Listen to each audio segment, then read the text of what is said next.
उमर अब्दुल्ला सरकार का कि जो फाइनेंस डिपार्टमेंट का नोटिफिकेशन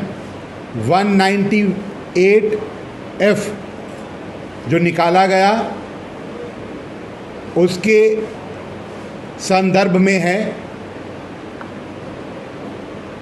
जिस तरीके से 198F जो नोटिफिकेशन निकाला गया फाइनेंस डिपार्टमेंट द्वारा, वो इस सरकार की मंशा और इस सरकार की युवा विरोधी होने का एक बहुत बड़ा सबूत है। उमर अब्दुल्ला ने जब चुनाव लड़ा था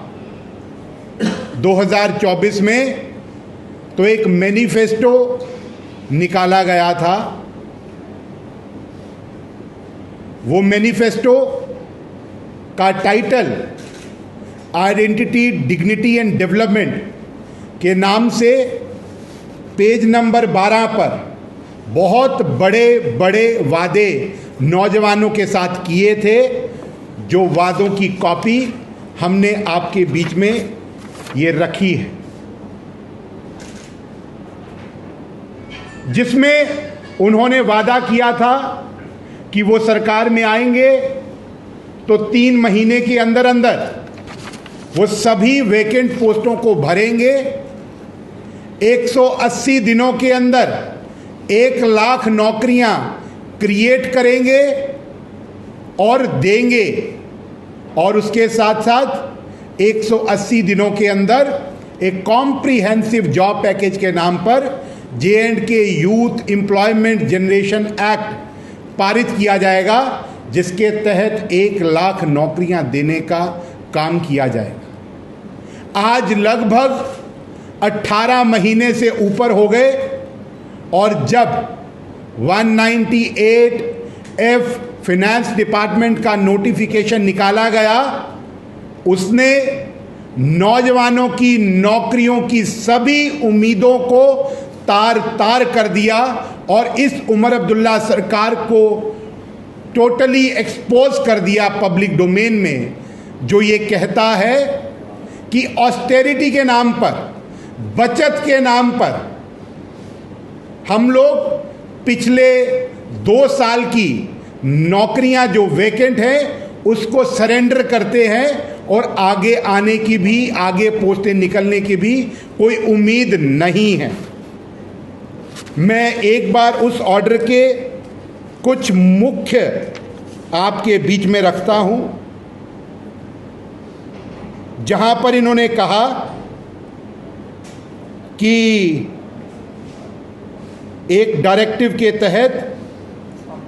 post vacant for more than 2 years should be identified for surrender, and such post should not be revived under unavoidable circumstances after seeking clearance from the finance department। को नौजवान के सपने, उनके उम्मीदें, जिसके ऊपर उन्होंने वोट डाल करके आपको सरकार में पहुंचाया था, उसको तार तार किया है। पर उमर अब्दुल्ला सरकार को कभी भी ये नौजवान जो हैं वो कभी भी माफ नहीं करेंगे, क्योंकि इकोनॉमिक सर्वे की जो रिपोर्ट है उमर अब्दुल्ला सरकार की 2025 और 26 की, जो इस सरकार के आंकड़ों को स्पष्ट करती है कि 46% एजुकेटेड यूथ के अंदर अनएम्प्लॉयमेंट है जम्मू कश्मीर के अंदर, जबकि नेशनल एवरेज 3.5% है। ये एक बहुत बड़ा नंबर है जो इस सरकार को एक्सपोज करता है, और इन्हीं के द्वारा इकोनॉमिक सर्वे की रिपोर्ट रिवील करती है। जहां तक मैंने इस सरकार की बात की, आंकड़ों की बात की, वहीं पर इस सरकार के मैनिफेस्टो और इस सरकार की से उम्मीदें लगा करके जो नौजवान बैठे थे, आज उनकी उम्मीदें धराशायी हो गई। ये विषय जो है ये पैसे की बचत का नहीं, पर इनकी ईमानदारी का था और इनकी ईमानदारी आज पब्लिक डोमेन में एक्सपोज हो चुकी है, जिसका हम कड़ा विरोध करते हैं और नौजवानों के लिए हम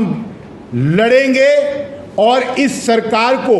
मजबूर कर देंगे कि ये ऑस्टेरिटी के नाम पर, बचत के नाम पर जो नौजवानों की ड्रीम्स को, एस्पिरेशंस को कुचलने का काम कर रहे हैं, ये ना हो।